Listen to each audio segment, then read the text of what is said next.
नमः श्रीवर्धमानाय निर्धूतकलिलात्मने सालोकानां त्रिलोकानां यद्विद्यादर्पणायते। रत्नकंडक श्रावकाचार्य परम मांगलिक ग्रंथ है। आचार्य समंतभट्ट स्वामी द्वारा यह दूसरी तीसरी शताब्दी में लिखा गया है। इसमें 150 श्लोक हैं। संस्कृत इसकी भाषा है। सम्यक दर्शन, सम्यक ज्ञान, सम्यक चारित्र, संलेखना और श्रावक के 11 पदों की बहुत सुंदर चर्चा है। हम यहाँ पर देख रहे थे सम्यक की महत्ता क्या है, सम्यक दर्शन की महिमा। यह सम्यक दर्शन यही नहीं देखता कि यह व्यक्ति जैन है, अजैन है, क्षत्रिय है, ब्राह्मण है, शूद्र है, नारकी है, देव है। ये तो जीव की अपनी जो है भाव दशा है। यदि वह अपने परिणामों को शुद्ध करता है और ज्ञान को शुद्ध करता है, क्योंकि अज्ञानता ही जो है मिथ्या दर्शन को प्रकट करती है। ज्ञान प्रकट होता है तो सम्यक को प्रकट होता है। यहाँ पर सम्यक ज्ञान के बल से ही जीव जो है अपने मार्ग को पूर्ण करता है।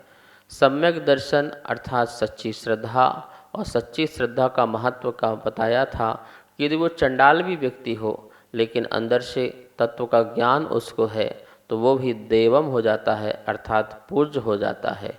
वही भी अन्य लोगों से पूज्य है। पूज्य का मतलब सम्माननीय है। पूज्य का मतलब ये नहीं कि अष्ट तरफ से पूजा उसकी हो, सम्माननीय सम्माननीय है, सभी लोगों से सम्माननीय है, जय जिनेंद्र का पात्र है और आदर सत्कार के योग्य हो जाता है। ऐसा सम्यक दृष्टि जीव हो जाता है। उदाहरण दिया था, जैसे भस्म से ढका हुआ अंगार ओज युक्त होता है, तेज युक्त होता है, ऐसे सम्यक दृष्टि भी शरीर आदि के बाह्य मल से या जाति आदि की निकृष्ट होते हुए भी वह जो है आत्मा सम्यक के कारण पूज्य हो जाती है, सम्माननीय हो जाती है। सम्यक दृष्टि कैसा होता है, आज 30 नंबर के श्लोक में आचार्य भगवान बताएंगे। वो ये कहेंगे कि सम्यक दृष्टि जो है सच्चे देव शास्त्र गुरु को ही प्रणाम करता है, उनको ही नमस्कार करता है और कभी भी मिथ्या देव, मिथ्या गुरु, मिथ्या शास्त्रों की वंदना नहीं करता है और स्वीकार नहीं करता है। जो सही है सो सही है, जो गलत है सो गलत है। ऐसी जिसकी दृष्टि होती है वो सम्यक दृष्टि होता है, ऐसी उसकी मान्यता होती है। देखेंगे कि सम्यक दृष्टि के अंदर कितनी दृढ़ता और कितनी शक्ति होती है। कितने भी सामने कारण मौजूद हो जाएं कि उसे अपने मार्ग से च्युत करने की निमित्त मिले, लेकिन फिर भी वह जो अपने मार्ग से च्युत नहीं होता है, ऐसा सम्यक दृष्टि। तो आइए सबसे पहले ये 30 नंबर का जो श्लोक है उसका उच्चारण करते हैं। एक बार हम बोलेंगे, दोबारा सभी आप लोग। भयासा भयासा स्नेह स्नेह लोभाच्चे लोभाचे भयासा स्नेह लोभाच्चे भयासा स्नेह लोभाचे कुदेवा कुदेवा गम गम लिंगिनाम लिंगिनाम कुदेवा गम लिंगिनाम कुदेवा गम लिंगिनाम प्रणामम प्रणामम विनयम विनयम चैव चैव प्रणामम विनयम चैव प्रणामम विनयम चैव न कुर्युः न कुर्युः शुद्ध दृष्टयः शुद्ध दृष्टयः न कुर्युः शुद्ध दृष्टयः। न कुर्युः शुद्ध दृष्टयः। एक साथ उच्चारण करते हैं साथ साथ। भयासाह स्नेह लोभाच्चे कुदेवागम लिंगिनाम प्रणामं विनयं चैव न कुर्युः शुद्ध दृष्टया। इस प्रकार से इसका उच्चारण हुआ। अब जो है एक एक शब्द का अर्थ देखते हैं। शुद्ध दृष्टया, सम्यक दृष्टि जीव। भयासा स्नेह लोभाश्चय, भय से, आशा से, प्रेम से अथवा लोभ से। कुदेवा गम लिंगिनाम, कुदेव कुशास्त्र और कुगुरुओं को प्रणामम प्रणाम, चा और विनयम विनय भी न कुरु नहीं करे, ये अर्थ हुआ। श्लोक में ध्यान देंगे, भय संधि निकलेगी आशा, पहला है भय, दूसरा है आशा, तीसरा है स्नेह, चौथा है लोभाच, चाकता हो जाएगा लोभात, लोभ से, चा मतलब और, भय से, आशा से, स्नेह से और लोभ से, चार चीज हो गई, समझ में आ गई, याद रहेगा। एक तो भय से, दूसरा आशा से, तीसरा स्नेह से और चौथा लोभ से, कुदेव आगम लिंगी नाम, संधि निकलेगी यहाँ कुदेव प्लस आगम प्लस लिंगी नाम। कुदेव जो देव नहीं है पर देव की तरह पूजे जाते हैं, और को सबके साथ लगाएंगे, कुदेव कु आगम कुलिंगी नाम, ये कु जो शब्द है तीनों के साथ लगाएंगे, कुदेव कु आगम कुलिंगी नाम। लिंगी नाम, लिंग मतलब होता है भेष, और लिंगी नाम मतलब भेष को धारण करने वाले, तो कु भेष को धारण करने वाले ऐसे कुगुरु। तो कुदेव कु आगम, आगम मतलब शास्त्र, कुशास्त्र, और कुलिंगी नाम मतलब कुगुरु। इन तीनों को, किनको, इन तीनों को, कुदेव को, कुशास्त्र को और कुगुरुओं को, ये षष्ठी का बहुवचन है ना, लिंगी नाम षष्ठी का बहुवचन, तो कुदेवों को, कुशास्त्रों को और कुगुरुओं को प्रणामम विनयम चा एव, संधि करेंगे चा प्लस एव, चई बना है, चा मतलब और, प्रणाम और विनयम विनय, ए बने ही, प्रणाम और विनय ही ना कुर्युः नहीं करता है, ना कुर्युः नहीं करता। कौन नहीं करता है? शुद्ध दृष्टया, दृष्टि शब्द है और उससे बना शुद्ध दृष्टया, शुद्ध दृष्टि वाला जीव, जिसकी दृष्टि, दृष्टि मतलब श्रद्धा, जिसकी श्रद्धा जो है शुद्ध है, निर्दोष है, अतिचारों से रहित है, चल मल अगाड़ आदि भी जिसके अंदर नहीं है, ऐसे शुद्ध दृष्टि वाला जो जीव है वो प्रणाम भी नहीं करता है और विनय भी नहीं करता है। किनकी? जो देव नहीं है, जो सच्चे शास्त्र नहीं है, सच्चे गुरु नहीं है, ऐसे कुगुरु कुदेव और कुशास्त्र को वह भय से भी, किसी प्रकार की आशा से भी, किसी प्रकार के स्नेह प्रेम से भी और किसी प्रकार के लोभ से, इन चारों से जो शुद्ध दृष्टि वाला अर्थात सम्यक दृष्टि जीव है वो इनको प्रणाम नहीं करता है। प्रणाम मतलब नमस्कार नहीं करता है, विनय मतलब उनका आदर सत्कार नहीं करता है। इसका ये भी मतलब नहीं है कि सम्यक दृष्टि किसी का अपमान करता हो, यदि वो किसी का सम्मान नहीं करता है तो किसी का अपमान भी नहीं करता है, मध्यस्थ रहता है, मध्यस्थ। हम तो अपने परमात्मा को, अपने गुरु को, अपने शास्त्र को प्रणाम करते हैं, उन्हीं का ही विनय करते हैं, उन्हीं का आदर सत्कार करते हैं। लेकिन कोई मिथ्या दृष्टि कोई देव है, शास्त्र है, गुरु है, तो हम उनका सम्मान भी नहीं करते हैं, तो अपमान भी नहीं करते हैं। हम मध्यस्थ हैं। हम ये नहीं कहते हैं कि तुम इनको छोड़ो, हम ये नहीं कहते हैं कि तुम इनको मानो, आप जैसे हो आप जानो। हम तो अपना धर्म का पालन कर रहे हैं, हम तो अपने सच्चे धर्म का पालन कर रहे हैं, अपनी सच्ची श्रद्धा, राइट बिलीफ, राइट नॉलेज और राइट कंडक्ट मतलब चारित्र, मतलब हम इन तीनों का अपना पालन करना चाहते हैं, अपने निज धर्म का पालन करना चाहते हैं। जो जैसा करना चाहे वो वैसा करे, हमें उसमें कहीं किसी प्रॉब्लम नहीं है, कोई समस्या नहीं है। लेकिन हम जो है किसी भय से, किसी आशा से, किसी स्नेह से, किसी लोभ से कभी भी, जो सच्चे तत्व नहीं है, मतलब जो जगत में जिनका स्वरूप ही सही नहीं है, स्वरूप ही सही नहीं है, क्योंकि सम्यक दृष्टि जो होता है सच्चे स्वरूप की आराधना करता है, जगत में जैसा यथार्थपना है उस यथार्थ पर श्रद्धान करता है, अयथार्थ पर श्रद्धान नहीं करता है।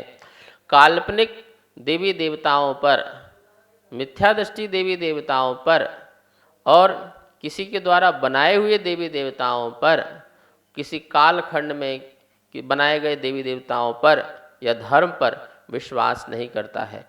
जो अनादि अनंत शाश्वत धर्म है उस पर जो है विश्वास करके जो आगे बढ़ता है वो सम्यक दृष्टि है। अहिंसा अनादि अनंत है। इसी प्रकार से जो अनेकांतवाद सिद्धांत है वो भी अनादि अनंत है। ऐसे मूलभूत जो सिद्धांत है, सत्य, अहिंसा, अपरिग्रह, आचौर्य, ब्रह्मचर्य, ये 5 मूलभूत सिद्धांत हैं। इन सिद्धांतों का जो प्रतिपादन करने वाले हैं ऐसे परमात्मा, और जिन्होंने इसको अपने अंदर उतारा है, जिया है, जीवन जिया है, सत्य का, अहिंसा का, आचौर्य का, ब्रह्मचर्य का, अपरिग्रह का जीवन जिया है, और जिन्होंने अनेकांत और शादवाद जैसे मूलभूत सिद्धांतों पर उपदेश दिया है। जगत के सामने जैसा स्वरूप है षट द्रव्यों का वैसा बताया है। जीव कैसा है, पुद्गल कैसा है, इसका स्वरूप क्या है, और मेरा स्वरूप क्या है, पर का स्वरूप क्या है, और प्रत्येक द्रव्य जो है जुदी जुदी भिन्न भिन्न है, ऐसा जो अस्तित्व बताने वाले परमात्मा पर हम विश्वास करते हैं। ऐसे शास्त्र पर हम विश्वास करते हैं और ऐसे गुरुओं पर हम विश्वास करते हैं। हम कभी भी किसी के भय से, यहाँ देखो 4 बातें हैं, एक एक बात को समझ लेते हैं। पहला दिया है भय।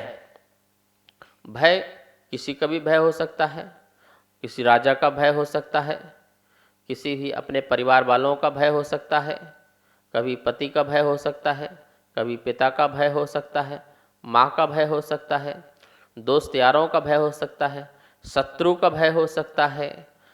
अपने अंदर भी भय हो सकता है कि यदि मैं ऐसा नहीं करूँगा तो मेरा काम बिगड़ जाएगा, मेरा काम तो इनकी कृपा से ही चल रहा है, अब मैं इनको मानना पूजना बंद कर दूंगा तो निश्चित ही मेरा जो है काम बिगड़ेगा, मेरा नुकसान होगा, मेरे कोई काम खत्म ना हो जाए, दुकान बंद ना हो जाए, लक्ष्मी का आना जाना बंद ना हो जाए, स्वास्थ्य ना बिगड़ जाए, जो मंगल कार्य हो रहे हैं वह कहीं अमंगल ना हो जाए।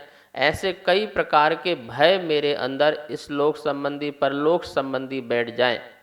कहीं मेरा मरण ना हो जाए, कहीं मुझे वेदना ना सता दे, कहीं मुझे जो है कोई मार ना डाले, कोई मेरे ऊपर कोई ऊपरी हवा उच्चाटन माटन आदि जो है मन तंत्र ना कर दे, आदि अनेक प्रकार की मेरे अंदर बैठ जाए। कहीं वो देवी देवता मुझ पर जो है प्रकोप न कर दें, मुझ पर रुष्ट न हो जाए, कहीं मुझ पर उपसर्ग न कर दें, मेरा जीवन ही बर्बाद न कर दें। इस प्रकार का अंदर से जो भय बैठ गया, तो इसलिए वह कुगुरु कुदेव शास्त्र को मान पूज रहा है। यद्यपि कभी कभी वो जानता भी है कि गलत है, लेकिन फिर भी वो कर रहा है। और कभी जानता नहीं है लेकिन श्रद्धान बैठा हुआ कि नहीं, यही भगवान है, यही गुरु है, शास्त्र, यही मेरा बेड़ा पार लगाएंगे, यही मुझे धन दौलत संपत्ति देंगे, यही मेरे लिए सब कुछ करेंगे। लेकिन यदि मैंने पूजना बंद किया तो निश्चित ही बहुत ही मेरा बुरा हो जाएगा। ऐसे बहुत लोग हैं जिनको मैं कहता हूँ भाई छोड़ दो, ये गलत चीज़ है, महाराज जी कर तो दें, लेकिन हमें डर लगता है कि हमारे घर बच्चों शादी ना हो, विघ्न बाधा ना आ जाए, कल से काम बंद ना हो जाए, इसलिए हम जो है इनको पूजना बंद नहीं करेंगे। कुल देवी देवताओं को पूजते आ रहे हैं, उनका कोई ठिकाना नहीं, उनका कोई पता नहीं, कोई जो है पितृ मातृ पक्ष वाले जो हैं, जो उनको कुल देवता मान करके उनको पूजते आ रहे हैं, नहीं तो वो हम पर प्रकोप कर देंगे, हमारा काम बिगड़ जाएगा। ऐसे बहुत सारे लोग हैं, इनके अंदर से भय समाप्त नहीं होता है। शादी होगी तो बायना आदि निकालेंगे, कपड़ा निकालेंगे, ये करेंगे वो करेंगे, श्रावगी बिछाएंगे, श्रावगी जिवाएंगे, ये बहुत सारे काम लोग करते रहते हैं। क्योंकि ऐसा ना करने पर हमारे जो है कुल देवता माता पिता आदि जो बाबा दादा जो भी हैं जो चले गए हैं दुनिया से, वो हम पर, हमारे परिवार पर कष्ट पैदा करेंगे, इसलिए उनको भी भोजन पानी वस्त्र आदि देना जरूरी होता है। तो ये भय बैठा हुआ है। सम्यक दृष्टि के अंदर कोई भय नहीं होता है, वो शुद्ध दृष्टिया है, उसे किसी प्रकार का भय नहीं, उसे पता है जो होना है कर्म के उदय से होना है।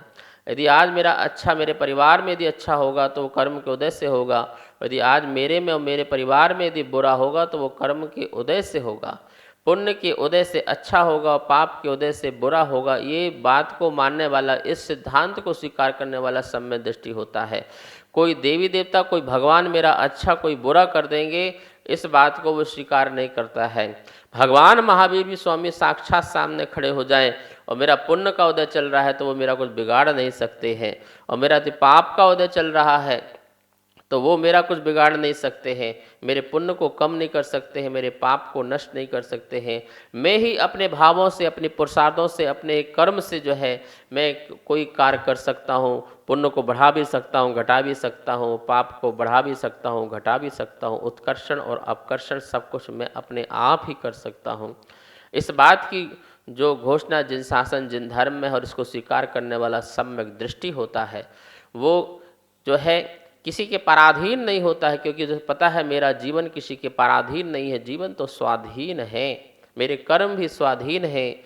जो भी मेरे साथ अच्छा बुरा घटेगा वो मेरे ही कर्मों का फल होगा। इस बात को स्वीकार करने वाला सम्यक दृष्टि किसी से भयभीत नहीं होता है, चाहे राजा हो, चाहे महाराजा हो, चाहे परिवार वाले आश्रयवान लोग हों, इन सभी से किसी से भी वह भय खाता नहीं है। इसलिए वो कुदेव, कुशास्त्र और कुगुरुओं को नमस्कार नहीं करता है।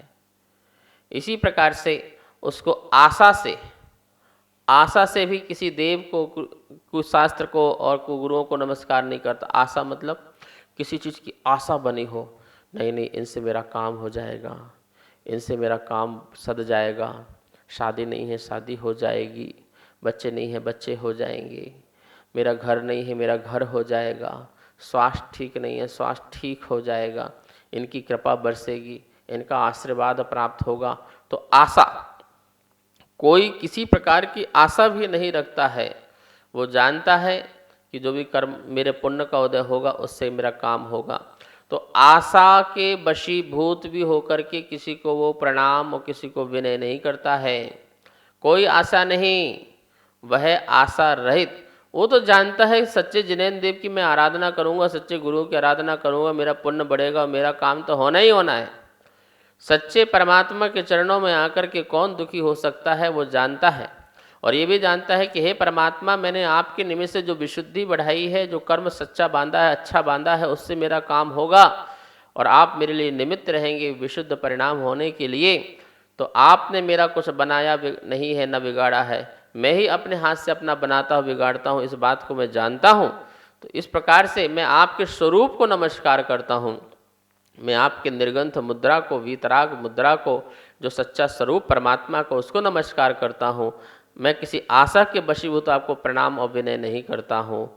यहाँ पर ये बातें यहाँ समझाई भय और आशा के बारे में। और भी स्नेह और लोभ के वशीभूत भी नमस्कार नहीं करता सम्यक दृष्टि। इस बात को कल बात करेंगे, समय आज हो चुका है।